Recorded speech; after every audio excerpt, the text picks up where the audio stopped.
ಇಲ್ಲಿ ಮುಲ್ಲಂಗಿ ಸೊಪ್ಪು ತೊಗೊಂಡಿದ್ದೀನಿ. ಇದು ಹೆಚ್ಚಾಗಿ ಯಾರೂ ಅದನ್ನು ಯೂಸ್ ಮಾಡಲ್ಲ.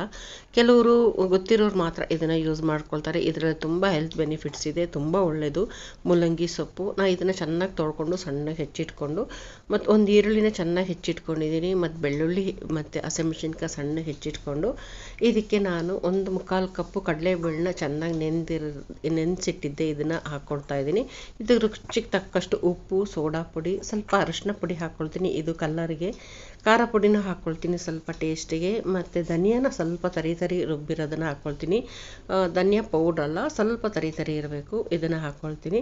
ಮತ್ತು ಒಂದೆರಡು ಸ್ಪೂನು ಅಕ್ಕಿ ಹಿಟ್ಟು ಹಾಕ್ಕೊಳ್ತೀನಿ ಬೈಂಡಿಂಗಿಗೆ, ಮತ್ತು ಕಡಲೆ ಹಿಟ್ಟು ಸ್ವಲ್ಪ ಒಂದು ಅರ್ಧ ಕಪ್ ಹಾಕ್ಕೊಳ್ತೀನಿ, ಇದು ಬೈಂಡಿಂಗಿಗೆ. ಮತ್ತೊಂದು ಹೂವಿನ ಕಾಳು ಹಾಕ್ಕೊಳ್ತೀನಿ, ರುಚಿಗೆ ಹಾಕ್ಕೊಳ್ತೀನಿ. ಮತ್ತು ಉಪ್ಪು ಇನ್ನು ಸ್ವಲ್ಪ ಕಡಿಮೆ ಆಯಿತು ಅನ್ಸುತ್ತೆ, ಅದನ್ನು ಹಾಕ್ಕೊಂಡು ಚೆನ್ನಾಗಿ ಮಿಕ್ಸ್ ಮಾಡಿಕೊಂಡು ಚೆನ್ನಾಗಿ ಇದು ಡ್ರೈಯಲ್ಲೇ ಚೆನ್ನಾಗಿ ನಾನು ಮಿಕ್ಸ್ ಮಾಡಿಕೊಂಡು ಎಲ್ಲದಕ್ಕೂ ಖಾರ ಮತ್ತು ಎಲ್ಲ ಹಿಡೀಲಿ ಅಂಥೇಳಿ ಚೆನ್ನಾಗಿ ಕಲಸಿಟ್ಕೊಂಡು ಸ್ವಲ್ಪನೇ ನೀರು ಹಾಕ್ಕೊಂಡು ಕಲಿಸ್ಕೊಂಡು ಇಲ್ಲಿ ಸ್ವಲ್ಪ ವಡೆ ಥರ ನಾನು ಚೆನ್ನಾಗಿ ಕಲಸಿಟ್ಕೊಳ್ತೀನಿ. ನೋಡಿ ಆಯ್ತು, ಇದು ಮಸಾಲೆ ವಡೆ ಥರನೇ ಟೇಸ್ಟ್ ಬರುತ್ತೆ, ತುಂಬಾ ಟೇಸ್ಟ್ ಬರುತ್ತೆ, ಚೆನ್ನಾಗಿರುತ್ತೆ ಇದು ಮಧ್ಯಾಹ್ನ ಊಟಕ್ಕೆ. ಈ ಒಂದೊಂದು ಸಲ ಸಾಂಬಾರು ಮಾಡ್ಕೊಳ್ತೀವಲ್ಲ, ಬೇಳೆ ಸಾಂಬಾರು, ಆ ಸಾಂಬಾರಿಗೆ ಈ ರೀತಿ ವಡೆ ಮಾಡಿದ್ರೆ ತುಂಬ ಚೆನ್ನಾಗಿರುತ್ತೆ.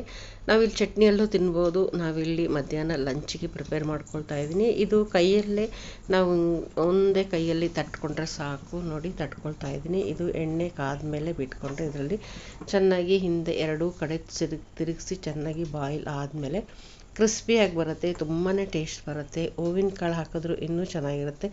ಮಧ್ಯ ಕಡಲೆಬೇಳೆ ಹಾಗೆ ಹಿಡಿ ಇರೋದ್ರಿಂದ ಅದು ಚೆನ್ನಾಗಿ ಎಣ್ಣೆಯಲ್ಲಿ ಗರಿಯಾಗಿರುತ್ತೆ, ತುಂಬಾ ಟೇಸ್ಟಾಗಿ ಬರುತ್ತೆ. ಮುಲ್ಲಂಗಿ ಸೊಪ್ಪಲ್ಲೂ ಪಲ್ಯನೂ ಮಾಡ್ಕೊಳ್ಬೋದು, ಪಲ್ಯನೂ ಚೆನ್ನಾಗಿರುತ್ತೆ. ಇಲ್ಲಿ ನಾನು ಈ ರೀತಿ ಮಾಡ್ಕೊಳ್ತಾ ಇದ್ದೀನಿ. ಇದೇ ರೀತಿ ಎಲ್ಲ ವಡೆನೂ ಮಾಡಿ ತಗೊಳ್ತೀನಿ.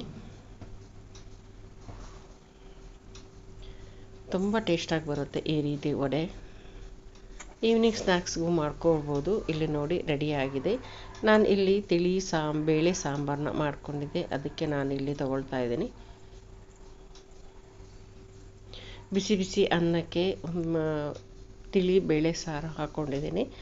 ಇದಕ್ಕೊಂಚೂರು ರುಚಿಗೊಂಚೂರು ತುಪ್ಪ ಹಾಕ್ಕೊಂಡು, ಮತ್ತಿಲ್ಲಿ ಈ ಒಣಮೆಣಸಿನ್ಕಾಯಿ ಒಗ್ಗರಣೆ ಹಾಕಿದ್ದೀನಲ್ಲ, ಅದರೊಳಗಿರೋ ರಸ ತುಂಬ ಟೇಸ್ಟಾಗಿರುತ್ತೆ. ಒಂದು ಸ್ವಲ್ಪ ಖಾರವಾಗಿ ಆಯಿಲೆಲ್ಲ ಹಿಡ್ಕೊಂಡಿರುತ್ತಲ್ಲ ಒಗ್ಗರಣೆದು, ಅದನ್ನು ಚೆನ್ನಾಗಿ ಹಿಂಡಿ ನಾವಿಲ್ಲಿ ಮಿಕ್ಸ್ ಮಾಡಿಕೊಂಡು ತೊಗೊಂಡ್ರೆ ತುಂಬಾ ಚೆನ್ನಾಗಿರುತ್ತೆ.